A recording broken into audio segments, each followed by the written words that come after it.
afternoon, everyone. Welcome back to Basscast Radio. I am your host, Brian Carter, and my co-host tonight is Thomas Aarons with Fishing the DMV. Bass Geek has the night off, everybody. There ain't no night off. We all just do this because we love bass fishing. So I'm just going to be honest there. None of us get paid. I ain't going to lie. But so we just do this because we love fishing. But Geek's out hanging out with Mama tonight, which is pretty freaking awesome. But we got Thomas with Fishing the DMV. Thomas, let's talk. Have you fully recharged yet from the 54 expos in 2024/2025? It's a slow recovery, but it was a lot of fun. I have this rule that we set up last year with my wife, which is we only add one expo each year, because I had probably 3 or 4 people say like, oh, you need to do this, you need to do that. It's like, I need a year to prepare emotionally, physically, and spiritually. Great time. Loved everywhere I went. I have one left. We have the Jake's Bait and Tackle Kayak Show. Boom. It's going to be coming up here in 2 weeks, which is March 8th, Saturday, March 8th. Come on down, check that out. It's free. There's going to be a barbecue truck, a funnel cake truck. It's going to be the whole thing. Really going to be cool. But after that, then it's fishing season. Thank God. We can just get back to kind of a normal situation. But I guess for you, you have tournaments from now until what? August, September, October? Yeah, it seems like that. I ain't lying, guys. Like Thomas said, the same weekend as the open house, the Basscast.com will be hosting its first event of the 2025 season. So if you're not signed up and not registered yet, head on over right now to the Basscast.com and click 2025 tournament schedule and get signed up today. I've already told you guys on the last show. I'll let you know on this show right now. You pay by credit card or debit card in 2025. We'll be writing checks in 2025, as well as you'll be getting one of those forms too. So that's the only thing we're really kind of changing for this year. We've got a brand new form ready for you to be filled out. We've got some anglers who've already filled it out. Simple, easy. Your co-angler and the angler both have to fill it out, by the way. Please, please, please, please, both of you guys fill it out, because I want to know that way if something happens, who I need to be in touch with, which we hope nothing happens. So, yeah, Thomas, the season kicks off next week. Bass Nation of Virginia, their season kicks off. And then it's an Angler's Choice tournament on Smith Mountain Lake. And you're right, brother. The season just kicks into high gear. And the Basscast, that forerunner that you see in my background right there, which I wish it was wrapped, will be on the road. So we'll be heading Buggs Island, Smith Mountain Lake, Lake Gaston. I don't know if we're going to make a trip to Lake Anna this year. I want to go to Hartwell a couple times this year because we got the NPFL championship there. We got the team championship there. Where else? Oh, we're going to go to we will be at Red Crest this year down in Birmingham, Alabama. Dude, man, it's the next 3 months. I'm just going to live out of a suitcase. But the guys, gypsy lifestyle. Yeah. And that's why there's a rooftop tent on top, because it saves us a buttload of money and I don't get high. Boom, there you go. I'm sorry, but the hotels that I can afford are good, not great, but you know, I don't mind camping, and I grew up in the outdoors world anyway. I ain't gonna lie, this is a crazy story, Thomas, but I think until I got married at the age of almost 28 years old, I'd only stayed in a hotel one time. That's nuts. Really? Yeah, because we always camped out. We always camped, or you know, I grew up in a mobile home camper, mobile camper on wheels, and we had one of those for years and years and years. And I stayed in a hotel when I was younger. The power went out one time in a bad ice storm. We got to the hotel, got settled. The power came back on. Mom said, I'm not staying. We went home. That was my extent of a hotel till pretty much 25 years later. I stayed in a motel. So I don't mind camping. You probably had some crazy stories in from campgrounds. Dude, I've sat in so many hurricanes and crazy weather. Yeah, I mean, we got stuck in a lot of stuff. I mean, you're talking about sitting in a camper just rocking all night long in some bad storms. And yeah, camping, I mean, it's fun. The cool thing about camping, guys, here's a plug for camping. If you've never done it, it's a total better. it's 100-degree experience based on staying in a motel. Yes, it might not be the perfect living for someone who wants to live bougie and stuff, but you're going to meet so many freaking people. Mm-hmm. That's the cool thing about it. I mean, we traveled around when I was younger, and then we started going to a campground when I became almost was probably about 11 or 12 years old, and then we stayed at that campground for like a couple decades. And I still go back to. I don't go back. I just stay in a hotel now. I ain't gonna lie. Maybe this year we might camp out when we go down. But I stayed there for years, and you know people, you get to meet people, they know who you are. I mean, it's you become friends with the people that work there. So it's a total different, it really is a different lifestyle staying in. Even if you get a pop-up or whatever you want to camp in, it's a different lifestyle. Depending on what you're doing, it's also the cheapest option you have. I mean, for a while there, back when the virus of unknown origins was ripping through, Airbnbs are relatively cheap compared to the hotels. But then Airbnbs are now probably just as expensive, if not more, than a Oh hotel. And yeah. hotels are expensive. So camping a lot of times is your best option. Guys, I stay at the state parks, and 99% of all these tournaments are held next to a state park somewhere or a little mom and pop campground. I think the most I paid last year for a campsite was $40. I mean, with the other $80 I'm going to save, probably close to $100 I'm going to save and staying in a camp in a hotel. I can eat a lot of steak or a lot of good Mm-hmm. food. You know what I'm saying? You splurge on one or the other. I mean, you got to set a budget, especially when you're covering a lot of tournaments and you're on the road as much as we are here at the basscast.com. So, but yeah, the rooftop tent, I ain't gonna lie, you guys, it was not cheap.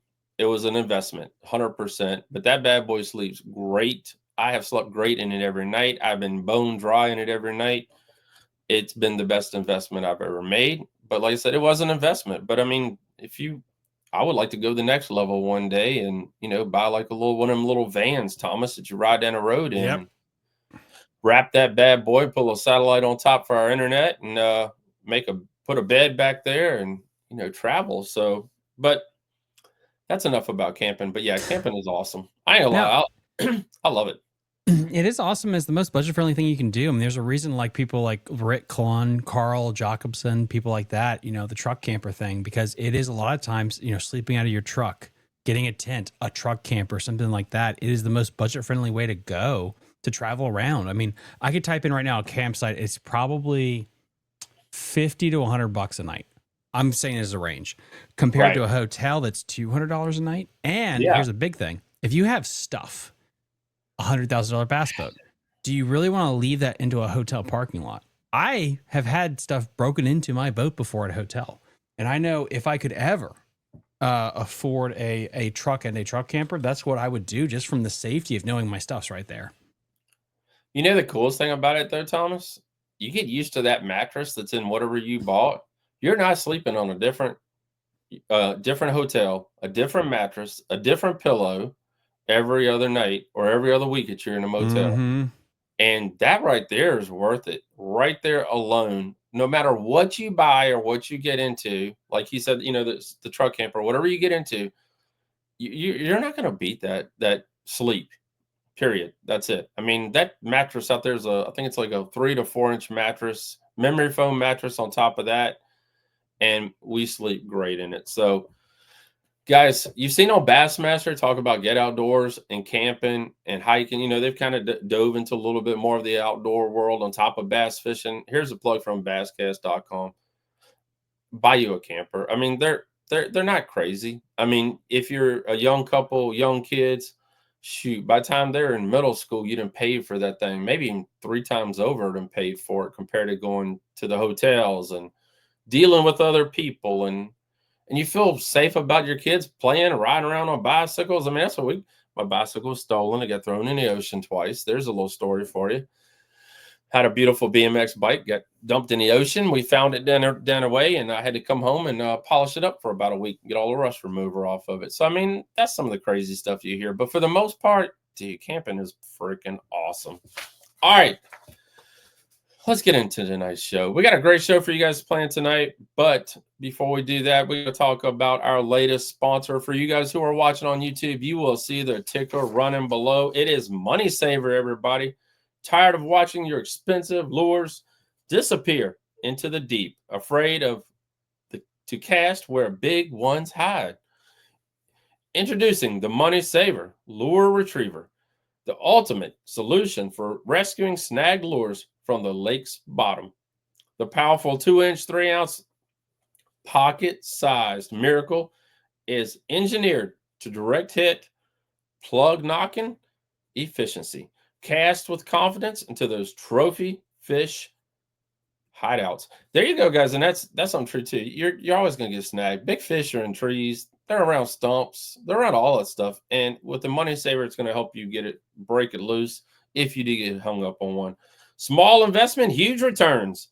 Save hundreds on expensive gear while fishing with others, where others fear to cast. No special skills needed. Just keep it in your pocket until you need it.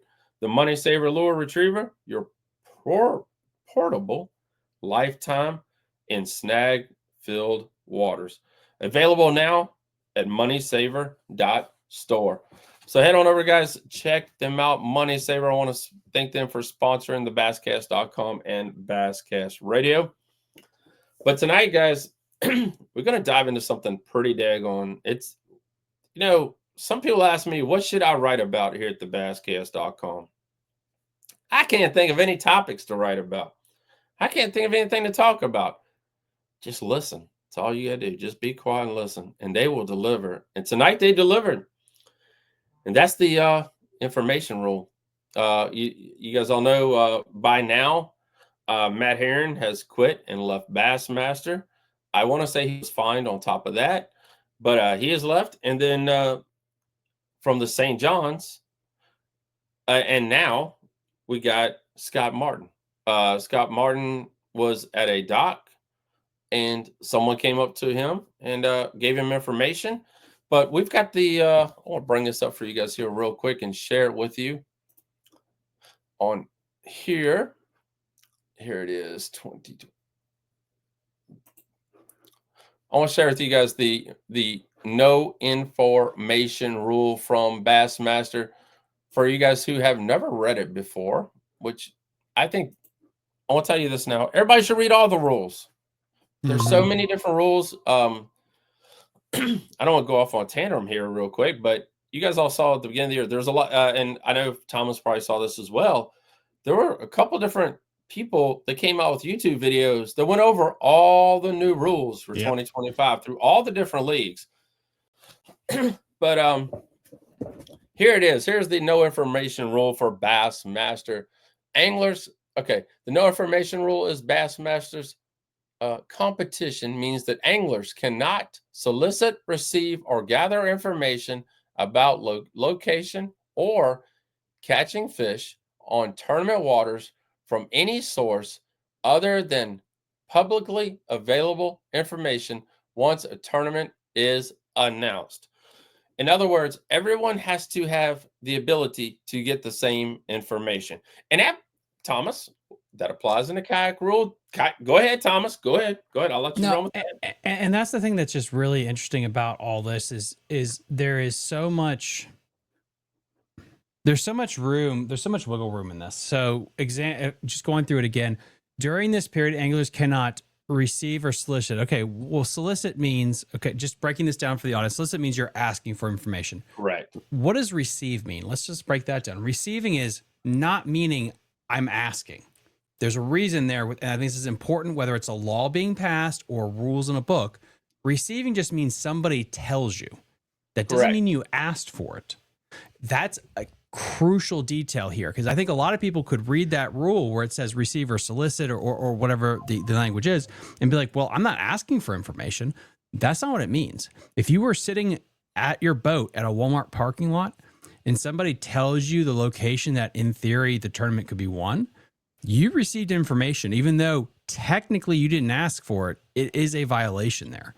It is. Which is fascinating when you're dealing with this kind of situation here as a professional angler, because you have to be a dick when it comes to tournaments. And the evolution of this, where I see where it's going, is if you're a Scott Martin, if you are let's say a Jacob Wheeler, who's another guy that demands a big budget, you're going to have to get somebody, a bodyguard. You're going to have to get an agent, somebody like that. When you see these celebrities and when they go do endorsements and stuff, you see the person that just follows them everywhere. That person is there to make sure that you don't do anything stupid. I can see that that's probably where we're going to go with a lot of these pros is Scott Martin should hire somebody that just is with him 24/7. And then as soon as something happens that breaks the rules, they're right there to break it up and to be there for him, because they're starting to be, because of these rules, more like celebrities, more like NFL players. I know a ton of NFL players, and you probably do too, that they gave them a chaperone to make sure that they, between Sunday to Sunday, they didn't get into trouble, and they basically showed up. Could we see chaperones starting to happen for the people that can afford them? I definitely think that it could, or just someone to vouch for somebody like this with Scott, because potentially, if we would believe what he said in his video, which I think you're going to play, yes, something as insequential as a doc talk conversation. The wrong people hear that and report it, you're done. So, guys, I'm gonna tell you a quick story here. When I first started this thing was, I think, back in 08, 09. It was around there when the Bassmaster Elites came to Smith Mall Lake. And I want to say it was the second year they came. I got to kind of meet everybody and kind of get used to, a lot of the anglers and everything. And I got to meet Rick Clunn. And that was my very first time meeting Rick Clunn. I think it was the second year that they came back. And he stayed probably 50 feet away from everybody. He might have been further than that away. And all he was just doing was just watching away. And he wanted to see the weights, wanted to see, what size fish were coming out and all that stuff. I went up, I did introduce myself and, pleasure to meet you, all that good stuff. But, you kind of, we'll play the video, but you kind of want to, the severity of the whole entire rule itself.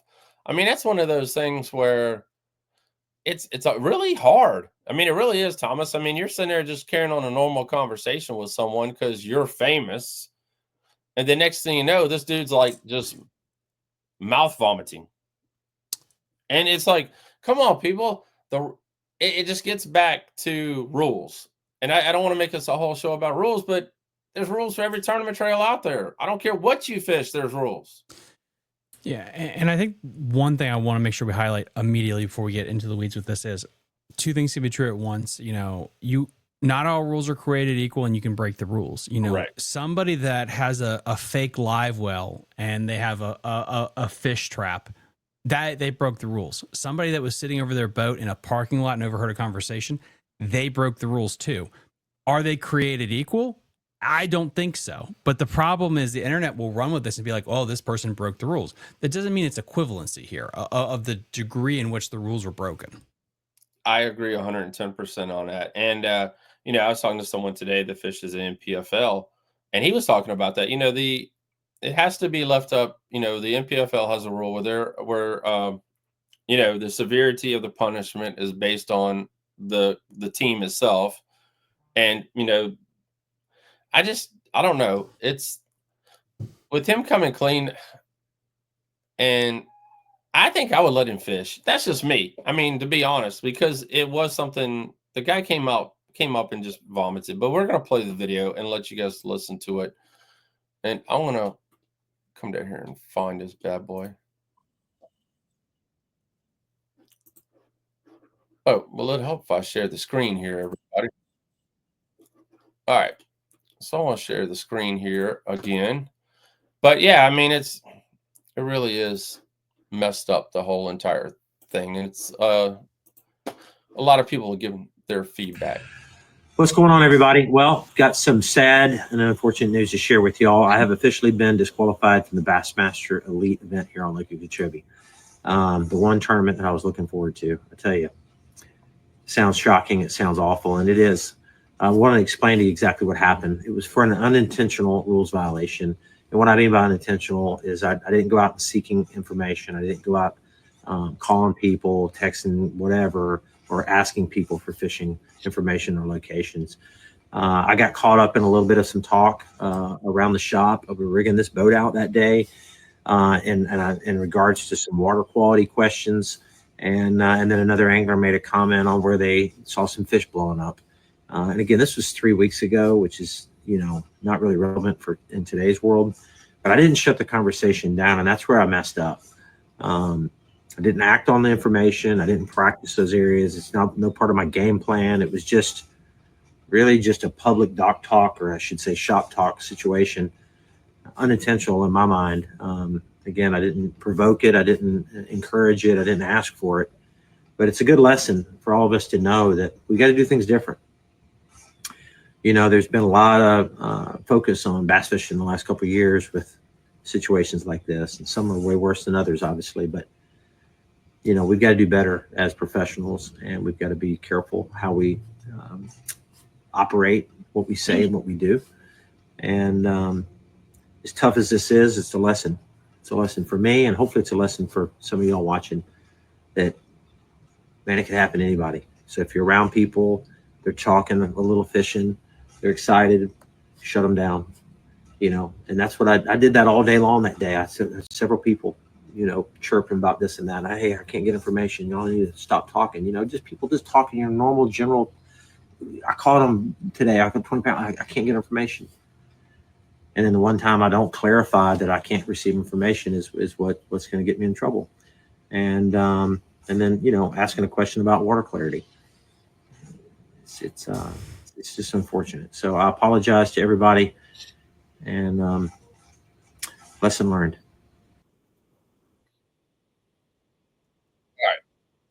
Let me stop that. But yeah, so I mean, it's really is a tough line. Go ahead. I was gonna say, first off, I want to say, Scott, you look amazing. I don't know if it's because you're exercising or you did Ozempic, but you look so much better than you did a couple years ago. So first off, hats off. And he got into the wrong field. I know his dad and his mom pushed him to do acting classes when he was a kid. Dude is really good on camera. He was hamming it up, I think, just a little bit for the camera there, but I agree with him now. It's especially when he says like, oh, well, I just did this one thing maybe, but you know, whatever. I get it. You got in front of the story 100%, not saying you're not invalid at all, but just hamming it up a little bit. I love you for that. But here, if you guys want to turn back a clock, David Dudley was disqualified from Bassmaster altogether because of the information he got in another store. And then what are you going to do? It's because the thing is, how many of these, the reason this was an issue, somebody reported it. Right. Therefore, how many of these stories go under the rug because they're not reported? How many people are actually getting information because they're not reporting it? And that's my whole issue with the rule. Is, again, I'm more of a libertarian. The fact is, if you can't enforce a rule with 100% or close to 100%, why have the rule? Because you're creating a gray area for people to operate.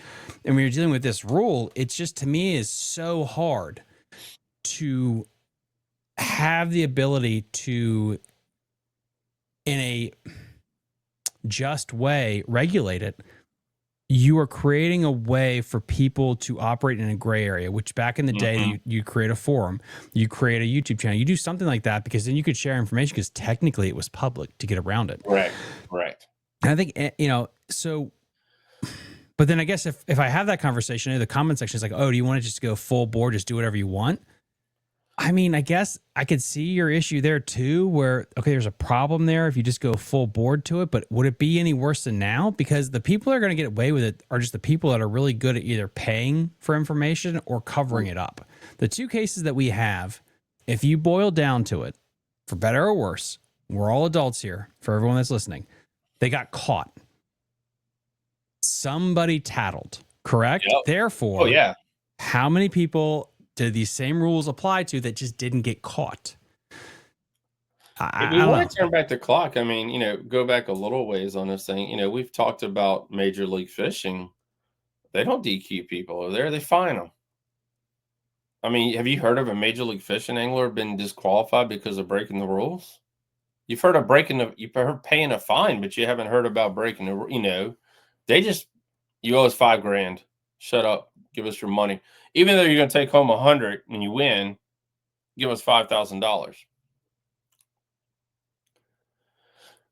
So there really is a big gray area on all these rules, and you know, it's left up. And I guess it's kind of hard for bass. You wonder on this situation after the Met Heron issue and now this issue, they had to do something about it. But do you think they might have kind of swept it under the rug a little bit? Maybe a little slap on the hand for Scott because he didn't go seeking information, but Matt Herron just failed a lie detector test, and now he's been quit. So now we got to do something. The Matt Herron thing is a little bit more interesting to me because he quit. So why did he quit? Now, there's a couple of strains of thought there. I think you go down. Door number one is he is that upset and he is setting an example for his reasons for what he did, and he's going to be a martyr for the cause. And so he's, screw you, Bass, I'm going to do this. That's door number one.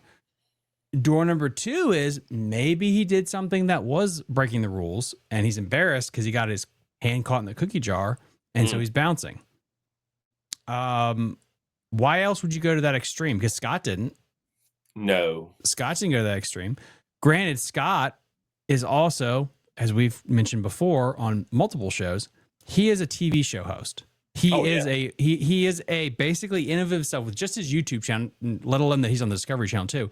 He's a brand. He is a TV show. He's all the above. So could Bass be a little bit more lenient? Possibly. Could he also know that there's a little bit more tact in staying here? I don't know. Like, that is interesting because if we had to compare the two, one is definitely a bigger brand than the other. Yeah, I mean, that is true. 100% on that part. I was going to look up Matt real quick. But you got to think, Matt's got some age on him too. And I kind of like what you said, the other part. He just wanted to be a martyr for the sport and say, hey, this ain't right. I'm going to quit. I mean, for you guys that don't know, Matt will be fishing the NPFL in 2025, so you'll still be able to see him. The NPFL kicks off in a week, 2 weeks. I think it's the same week as my tournament, I want to say, if I remember correctly. So the NPFL starts, and it's right around the corner. But you kind of wonder why, or did Matt just become a hothead and just quit altogether? Bingo. Because a lot of times, like, the thing I always was something that was so interesting because, my brother back in the day was trying to go to law school, and he said one of his classes, everything that you would side to the thing of him being just a delinquent, purposely doing evil, is usually just being ignorant or pride. Always pride or ignorance before you think it's some person in the back room twiddling their mustache like a James Bond villain. That is like never the case. So in this part, is it ego? Or is it just being a hothead? Ooh. I think you're right. I think it could just be you get mad. We all do. And we do things that are maybe a little irrational. And he used this as an excuse to basically jump ship. Guys, we had John Cruz on. We know Bass is, it's in the middle of a dilemma right now, guys. As much as we all love Bass, and we all love, the organization as a whole, there's a whole lot of hands in the cookie jar. There's a whole lot of mess happening over there right now. And the peanut butter is kind of getting slapped and thrown all over everybody. So, I mean, it's an upside down world in Bass, and Major League Fishing's enjoying this right now, to be honest. Well, and I guess this is the thing that's also an issue for me is a lot of these bass problems never went away. The reason Major League Fishing exists is because of the issues Bassmaster had. I know we have the memory of a goldfish because we're in the TikTok era, but the reason every pro that from 10 years ago literally all collectively got up and left Bass was they thought it was so toxic because of how they did things. We need to go somewhere else. And the date we made with the devil, for the people that don't like it, is you got the Boyd experience. You got MLF, what you have today. But that wasn't because he just manifested out of nowhere. People left because they thought the grass was greener because of what things happened. And what happened at Bass?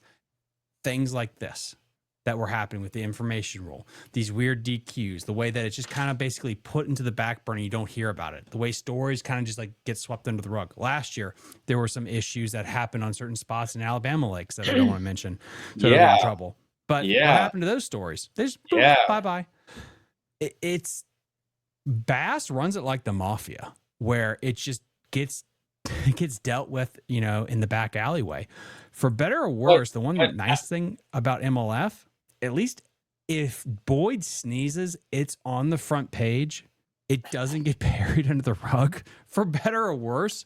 But it's so crazy with bass. You could kill somebody and that would not show up anywhere. It'd just be completely gone next day. It's crazy. Oh, God. But you know, it's two different worlds, and like you're saying there, it is pretty interesting that with the issues that Major League Fishing has had, you know, they don't want to. Their brand is already shaky enough, so they just kind of quietly fine you or quietly do something like that, and like, just don't tell anybody, okay? Just give me some money, and we'll cover it all up. Yep. And you know, because they don't want to shake their brand any worse than it already is. Because I mean, you know, it's already getting enough hate as it is. So I mean, but we're two events in, two great big events in, and like I said, Bassmaster is getting ready to start its next event. Well, it will end by now because this will go up on Monday on Lake Okeechobee. Congratulations. I forgot to do that real quick, guys. Congratulations to Bill Lowen, who won the first event of the 2025 season. Guys, not with no forward-facing sonar, everybody. Fishing a jig the way he likes to fish a jig. So he might have used a little bit, but it wasn't like you didn't see him staring at a screen the whole entire freaking event. Yeah, for people that enjoy that type of fishing, I think it is a good event. It's not the best. I think the St. John's River is down a lot, but I thought the event was really good. It was kind of a meh to me. It was just meh. It wasn't the best thing I've ever seen. It wasn't the worst thing I've ever seen. It was a good, safe intro to the year for them. They, I think, should rightly so get covered up with all the other stuff that's going on right now. I just don't know. So side note into my life, I umpired for 16 years to save up money for my first business. I got to umpire in college, high school, a bunch of different levels, thought about doing that as a profession. And we talk about rules and that you have hard rules that are super easy, and then you have the gray area rules. And the issue with being an umpire, and this is, I think everyone will relate to this. The issue in any sport as a ref is rules that have so much gray area that it's so hard to come down for a ruling because it could go either way. Too much gray area. This no information rule, it's just so hard to interpret what's right and wrong. And if you had somebody follow every pro around 24/7, I'm pretty sure every single pro probably would have broken the law. And they didn't mean to. Because it's so vague, and that's my point. It's like doing your taxes. In one of my accounting classes at MBA, they said, like, if you basically had someone following you around, you probably didn't do your taxes right because it's just so nutty how many things that you have to sign and make sure you do correctly. So with that said, how can you make this rule more cut and dry, more straightforward? Let me know in the comment section when this uploads. I don't know how you can make it cut and dry because I think all of us, if we had somebody follow us around, we probably did something that was probably not correct. And it doesn't mean we purposely did it. It's just the nature of the beast with the rule. Yeah. I mean, you know, a lot of you guys, I mean, I know it's hard for a lot of the 9 to 5 angler to really understand a lot of these rules and a lot to keep for fairness. And, you know, we talk about this a lot, the kayak side of bass fishing. And there's a lot of rules in that as well because, you know, you're fishing out of a kayak for one. It must be the same ramp not the same ramp, but at least a ramp everyone has access to. So there are a couple different rules that, you know, are there to even the playing field. Yes, you can have trolling motor, do whatever you want after that, pretty much. I mean, there's some off bodies of water, just like any tournament. But, you know, the whole thing is to kind of level off the playing field. And, guys, we've talked about this many times. Practice for these tournaments should be one day now. I mean, you got forward-facing sonar. You're going to the same lake you've already been to 20 times. You know, we really think, you know, this 2 or 3 days, I think you should have one, scout the lake, go fish, and you're practicing every day for a bigger and better bag. And it's showing who is the money savers and the money makers. I think that's the equalizer, honestly, is something with the practice time. Because let's say you make it to work, get whatever information you want, who cares? And you give people 30 days of practice or 1 day, which does it which one leans toward the person that got more information? Is it having 1 day of practice or having 30 days of practice? And I think that's the one thing that is black and white you can control. Hey, listen, we can't control if somebody in the privacy of their own house texts a friend illegally. That's hard to get a hold of that information, but we can control practice per se. Is that something that we should actually hammer down and be like, hey, listen, you get 24 hours of practice, that's it, period. And then information rule you do well at. Half the people in the audience will be like, well, no, because then the people that have the money and the connections have a distinct advantage. Okay, then you'd be like, okay, cancel that, but we'll give you guys 3 weeks of practice and then no information. Well, then they'll say the people that have money and resources could be there for 3 weeks of practice. Right. The issue is, and I'm not trying to be the Debbie Downer here, but this is with any sport, anything in society, the people with money, power, influence, and connections always can flex that somehow, some way, whether it is 15 graphs, whether it is information, whether it is their web of connections. It sucks. It's human nature. And this happens in sport.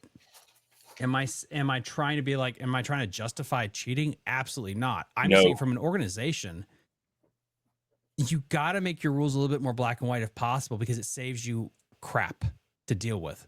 Personally, when I did my waiver form for fishing tournaments, it's the same thing. I look at the waiver form of the rules and everything. What can I make as black and white as possible so I don't have to deal with garbage on the back end?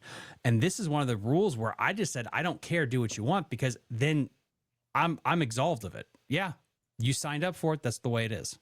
Oh yeah, that's 110%. And like you said, I mean, the rules, guys, please study. I don't care what tournament series that you fish in 2025. Take a night, sit down and study, go over all the rules, read the regulations.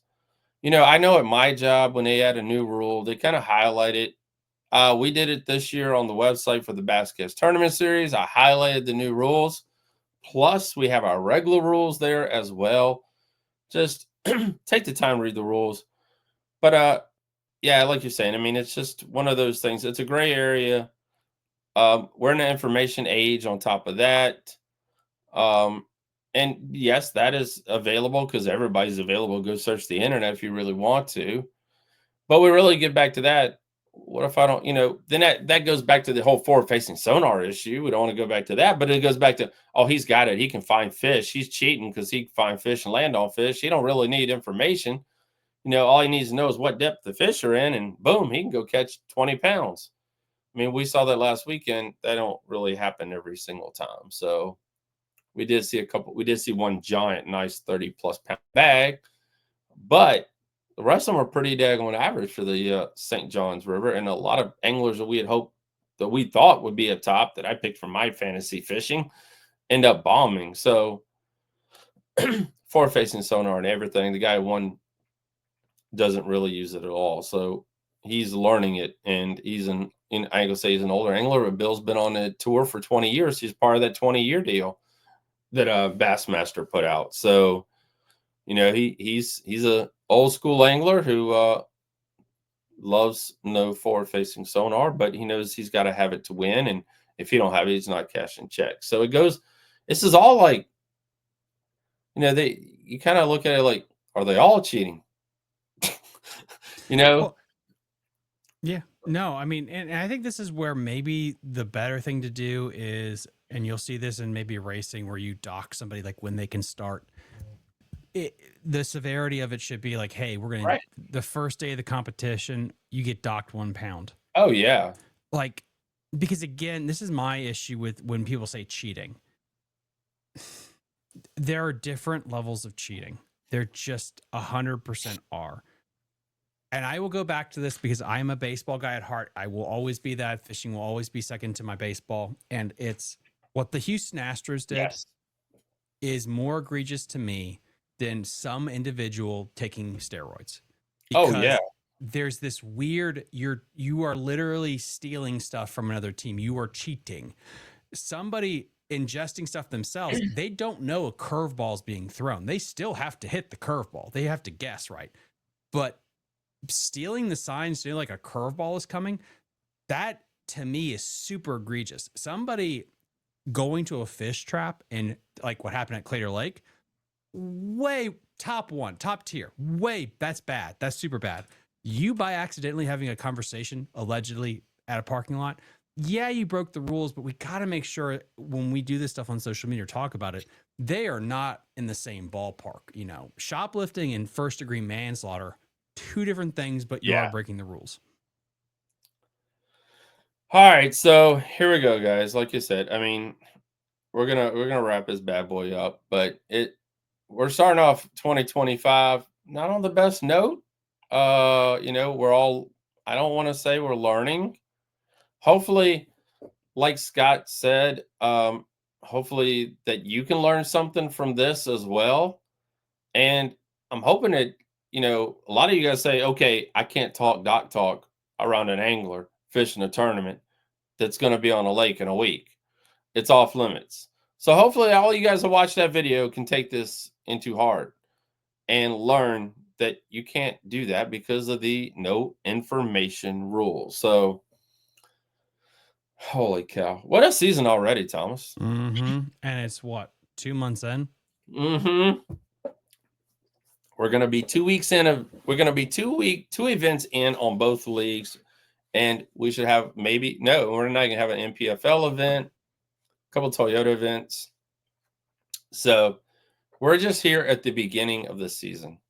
And I truly just, I'll keep saying this. I don't know what to do about that rule. Like it was something that was a problem 15 years ago, 10 years ago, and now about the no information rule and just the vagueness. Cause I agree something should be done, but I truly in my heart believe that a lot of people break the rule, but they don't know it, or they do know it, but they just don't get caught. And these were the people that just had their hand in the cookie jar, for better or worse.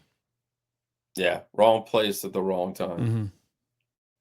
Hey, while we're talking about this, if you guys, you know, ever want to order some tackle and not go in your tackle store and get some information, we're partnered with Discount Tackle, and you can order right off the internet, have it directly sent to your house, and save 20% on top of that. So it might keep you away from information and rules and all the other good stuff that comes with it. So doc talk and all like that. So I'll include the link below where you can check out Discount Tackle. And like I said, they got great deals running all the time on top of a average of 20% on top of the deals they already run on name brand tackle from across the globe. So Discount Tackle. Also, guys, don't forget tonight's show is sponsored by Money Saver Lure Retriever. It's the Money Saver. Tired of watching your expensive lures disappear into the deep, afraid to cast where the big ones hide? Introduce the Money Saver Lure Retriever, the ultimate solution for rescuing snagged lures from the lake bottom. This powerful 2-inch, 3-ounce pocket-sized miracle is engineered for direct hit, plug knocking efficiency. Cast with confidence into those trophy fish hideouts. Small investment, huge returns. Save hundreds on expensive gear while fishing where others fear to cast. You guys all know, man, them swim baits and a lot of other crank baits we get from Japan and all this stuff these days that start at $20 and go to like $200. Guys, for a couple bucks, you're going to save a whole lot of money. Mm-hmm. No special skill needed. Just keep it in your pocket until you need it. The Money Saver Lure Retriever, your portable lifeline, in snag-filled waters. Available now at moneysaver.store. If you guys are watching on YouTube, it's scrolling right across the bottom. Head on over and check them out. They got many different colors to choose from. Order one today. I know it ain't Christmas. I don't know whose birthday it is this week. But this would be the coolest birthday or Christmas gift you can get for anyone out there already. I mean, anybody got like $10. Pick up one today and say, here you go. Show them how to use it. And it can save them a crap load of money. So check out the moneysaver.store. Thomas, like I said, we're just right here at the beginning of the 2025 season. Controversy is all around us already. I don't even know what to say. you know, last year was actually a little bit quieter than this year, and this year's gonna start off last year ended with a bang. This year has started with a bang. So let's hope the rest of the season kind of, you know, everybody mellows out and we just get back to fishing. Mm-hmm. Back I to agree with back. that. Like it is what it is. I mean, let's just see. Hopefully, we are just getting it all out of the way now, and the rest of the year we'll just be talking about the fishing. We get the classic coming up. Yes. Maybe after this Okeechobee thing dies, things will just kind of get back to normal. All right, guys. Appreciate you guys. Thank you all for by the way, for playing fantasy fishing with us. It's been a great we got 66 anglers playing fantasy fishing. The overall winner for 2025 is going to take home a $100 gift card from Discount Tackle, compliments of me. So if you haven't created your account now, go ahead and create one. But you have to be the overall winner, and like I said, by now will be two events in. So thank you to discounttackle.com for that. Also, get signed up, get registered now for the first Basscast tournament event of the 2025 season. Head on over to the website now and click on the link 2025 Basscast schedule. Everything that you need to know in a real easy, simple to fill out document that you can do. I used to say, Thomas, while sitting on a crapper, but you can do it while you're sitting on a crapper in a couple minutes.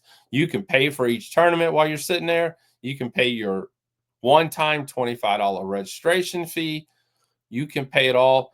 We got it really set up, really nice, really clean this year. We've put a lot of work into it. So we're excited about the 2025 Basscast tournament season. So again, thank you guys all for watching tonight. Have a great week, everyone. I forgot to say, Thomas, what I forgot to, gosh, we dove right in. What's up with you this week, man? I apologize, Thomas. Well, I know we got nothing. We got not much coming up this week. Just the same old, same old. We only have 16 membership spots available now I before I saw shut that. it down. Yeah, only 16 left before we shut it down for 2025, and then we'll open it back up for 2026. But it'll be at a higher rate, so get in because we have 5 tournaments that have. People have said I have some of the best paybacks of local tournaments around because I'm just taking all the YouTube money, podcast money I have, and I'm putting it right back in for my Patreon supporters. So really good deals there. Saturday, March 8th. 10 o'clock at Jake's Bait and Tackle, the Kayak Show and Expo. 4 divisions. Just bring your kayak. Contact Jake's Bait and Tackle if you want to enter your kayak. I think it's like $5 to enter it. We have the DIY division, the big open water division. I think it's an 1800 division and then a river division as well for like all you riverettes out there. Go check it out. It's really, really cool. But besides that, yeah, just putting out content and getting ready for the spring. Guys, if you've never been to Jake's Bait and Tackle, it's an awesome tackle store. I've only been there once. It's quite a ways away from Carter. I ain't gonna lie. It's about 3 hours away from me, but we made a trip one day, me and Danielle up there, and we were so close. I said, we got to get in there. We got to check it out.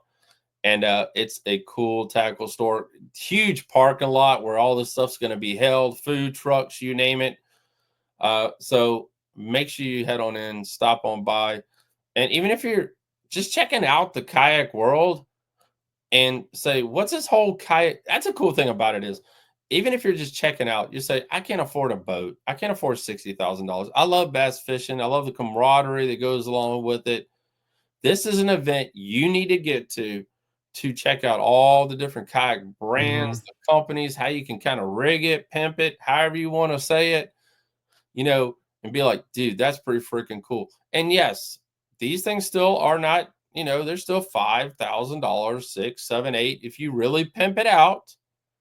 But compared to 80, 100, 150, it's a drop in the bucket. So make sure you're there at Jake's Bait and Tackle March the 8th for this awesome event. And you're going to get probably, you know, Thomas will be there signing autographs. I will be there all day for a meet and greet. So come on out and see me. If you have any questions, you can always email me, fishingthedmv@gmail.com. That's fishingthedmv@gmail.com. Have a great night, everybody. We will see you all again right back here on Basscast Radio. Bye.